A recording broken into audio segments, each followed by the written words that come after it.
אני הולך לספר לכם משהו מטורף שלא ידעתם. המחצבות שמהן מביאים חומרי בנייה לבתים שלכם, כנראה שמממנות פשיעה ואפילו טרור.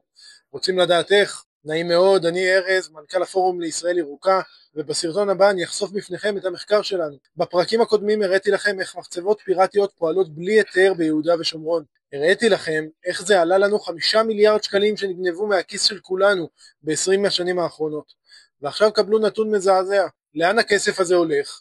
להלבנת הון, לפשיעה וכנראה גם לטרור. המחקר שלנו חושף קשר ישיר בין החציבה הפיראטית לבין מימון פעילות פלילית וביטחונית. הכסף הענק שנכנס מדי שנה, מאות מיליוני שקלים, מגיע לגורמים עברייניים ומשם הדרך לטרור קצרה.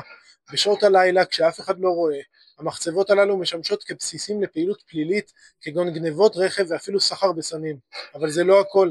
במחקר שלנו אנחנו מגלים שמשתמשים במחצבות הללו כדי להבריח נשק ואמצעי לחימה. זה כבר מזמן לא מחצבות פיראטיות. אלו בסיסי פשיעה שמדינת ישראל חייבת לסגור. ומה לגבי הנזק שנגרם לאיכות החיים של כולנו? על זה נדבר בפרק הבא. אל תשכחו לשתף.